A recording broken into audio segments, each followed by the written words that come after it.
Bonjour et bienvenue sur Radio Cessort, votre podcast dédié à la cybersécurité. Nous sommes le mercredi 17 juin 2026, épisode 671, et j'espère que vous allez bien. Je suis Marc-Frédéric Gomez. Au sommaire aujourd'hui, des identifiants VPN exposés à grande échelle et des correctifs critiques pour plusieurs éditeurs majeurs. Une fuite baptisée FortiBleed expose les identifiants de près de 75 000 équipements Fortinet à travers le monde. Le Centre canadien pour la cybersécurité publie un bulletin relatif aux correctifs cumulatifs trimestriels d'Oracle pour juin 2026, couvrant des dizaines de produits. Le CERT-FR émet un avis concernant de multiples vulnérabilités dans les produits QNAP, dont certains permettent l'exécution de codes arbitraires à distance. Et enfin, la police néerlandaise démantèle un centre d'appel frauduleux opérant depuis Amsterdam, où 6 suspects se faisaient passer pour des employés de banque et rendaient visite à leurs victimes à domicile. C'est moche de faire le faux conseiller. Une fuite de données de grande ampleur baptisée FortiBleed expose les identifiants VPN de 73 932 équipements Fortinet répartis dans 194 pays. Selon Blipping Computer, le chercheur Bob Djachenko a découvert un serveur contenant des noms d'utilisateurs, des adresses courriels et des mots de passe en clair associés à des appliances FortiGate. La base inclut des entrées liées à des organisations telles que Chevron, Samsung, Foxconn, Comcast ou encore Mercedes-Benz. Et d'après l'analyse de Djachenko, l'opération serait le fait d'un groupe russophone multi-opérateur ayant mené environ 1,16 milliard de tentatives d'authentification contre plus de 320 000 cibles FortiGate, complétées par plus de 2,1 milliards de tentatives contre des serveurs Microsoft SQL. Vous voyez l'échelle ? C'est ça que je voulais monter à travers Radio Cessort, c'était bien d'expliquer et de montrer. Beaucoup de responsables, beaucoup de CISO ont du mal à être à l'échelle. C'est clair, c'est pas une critique, c'est juste un fait. Et quand on dit à des membres de Comex, vous avez eu 1,16 milliard de tentatives d'authentification, ils disent mais attendez, c'est pas possible. On leur a dû le détecter et c'est pas forcé. Parce que quand c'est vraiment bien fait, c'est ce qu'on appelle des attaques silencieuses et qui n'ont pas besoin d'être, entre guillemets, d'être loguées. Là, dans le cas les attaquants auraient intercepté des hashes d'authentification SSL VPN, puis les auraient craqués via un cluster de 45 GPU. Le chercheur Kevin Beaumont a confirmé de manière indépendante l'authenticité d'une partie des identifiants et estime que la fuite concerne environ la moitié de tous les pare-feux Fortinet, 50% du parc. Généralement, quand Kevin Beaumont se mouille, c'est que ça tient un peu la route. L'origine exacte de l'extraction des configurations reste indéterminée et la société Hudson Rock a publié un outil de vérification gratuit qui permet aux organisations de savoir si elles figurent dans la base.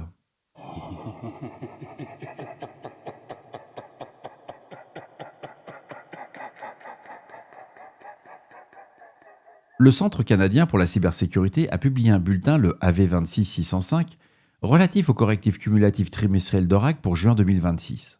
C'est un peu le patch Tuesday de Microsoft versus Oracle. Ce patch va corriger des vulnérabilités affectant plusieurs dizaines de produits, accrochez-vous, parmi lesquels MySQL Server, MySQL Cluster, WebLogic Server, Oracle e-Business Suite, Oracle Solaris, Oracle VM VirtualBox, Oracle Golden Gate, Oracle Access Manager, PeopleSoft et JD Edwards EnterpriseWide. Des correctifs critiques sont également inclus pour Oracle Communication Network Charging and Control, ainsi que Oracle Data Integrator, Oracle Coherence et Oracle Application Development Framework.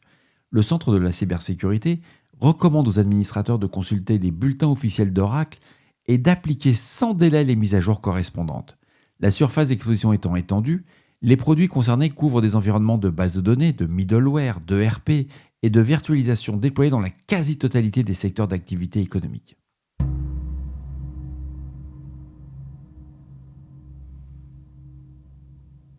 Le CERT-FR a publié l'avis CERT-FR 2026 AVI 762. Il concerne de multiples vulnérabilités dans les produits QNAP. Les systèmes affectés incluent QTS ou QUTS Hero, QUTS Cloud, License Center, QMagic et QVP, sur plusieurs branches de version. Alors les risques identifiés sont l'exécution de codes arbitraires à distance, l'élévation de privilèges, le déni de service à distance, le contournement de la politique de sécurité et l'atteinte à la confidentialité des données. L'avis va référencer 18 CVE, dont la CVE 2026 44 083, 26 236, 26 237 et la 22 893 ainsi que la 59 382. Je vous recommande de regarder un peu, c'est quand même très tendu. Gros avantage, tous les correctifs sont disponibles via les bulletins QNAP QSA 2610 et QSA 2635 du 17 juin 2026. Et les NAS QNAP étant régulièrement ciblés par des campagnes de ransomware, la mise à jour des firmware concernés est un sujet à surveiller de près pour toutes vos équipes. Mais surtout, on ne réfléchit pas. On patch son QNAP. Alors la police néerlandaise a interpellé 6 personnes soupçonnées de fraude bancaire par usurpation d'identité téléphonique. Lors d'une opération menée le 10 juin à Amsterdam, selon The Register, les suspects étaient âgés de 15 à 30 ans. De 15, vous vous rendez compte, 15 ans. Ils opéraient depuis un centre d'appel improvisé installé dans un logement. Ils contactaient leurs victimes en se faisant passer pour des employés de banque, les incitaient à modifier les plafonds de leur compte afin de détourner des fonds. C'est une pratique qui est connue sous le nom de phishing et qui a pris une ampleur significative aux Pays-Bas. La particularité de cette affaire réside dans le fait que les fraudeurs ne se contentaient pas d'appels téléphoniques. Ils se rendaient également au domicile de leurs victimes, principalement des personnes âgées, sous prétexte de sécuriser leur compte.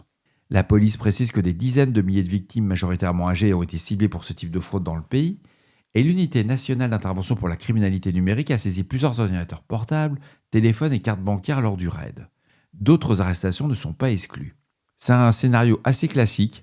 C'est vrai que les personnes âgées sont extrêmement bien ciblées, ils jouent sur l'épuisement. Quand ils vous ont au téléphone, c'est quelque chose qu'on voit régulièrement. Ils vont jouer l'épuisement, les appels vont durer plusieurs heures. Et le pire, quand ce sont des sociétés qui ont pignon sur rue, sur les 2 heures d'enregistrement de l'appel, parce que les attaquants enregistrent pour se défausser, ils vont retravailler l'enregistrement pour dire qu'en 10 minutes, le gars il était d'accord. Regardez je vous propose de regarder une vidéo sur France Info ainsi que sur YouTube de Micode. C'est un YouTuber, c'est un producteur de contenu. On n'est pas dans de la provoque, c'est hyper bien fait ce qu'il a fait. Et son enquête sur les faux centres d'appel, toutes ces arnaques téléphoniques, c'est vraiment ce qui est vu toute la journée et à voir. Et je ne touche pas de sous, hein. C'est toujours pareil. Hein. Radio Cessort est toujours gratuit. Hein. Et ben voilà, ce 671e épisode s'achève ici. Vous trouverez des sources qui ont été utilisées pour faire cet épisode dans la description de celui-ci. On ne réfléchit pas, on patch. La chaleur est étouffante sur Paris. Je risque d'avoir une pause dans les épisodes la semaine prochaine. Je serai hospitalisé, donc je suis vraiment désolé, mais là, je vais pas pouvoir malheureusement enregistrer. Ça va être plus lourd que d'habitude. Donc, ne vous inquiétez pas. Mais je serai pas super efficace en début de semaine. Même là, ce soir, c'était compliqué. Parce que vous ne voyez pas quand j'enregistre comme ça. J'en suis à la 9e prise, quoi. Et c'est rude, c'est super rude. Mais ça va le faire. Bon. Et bah, à demain. Hein. Si on n'est pas mouru, il n'y a aucune raison. Je vous embrasse très fort.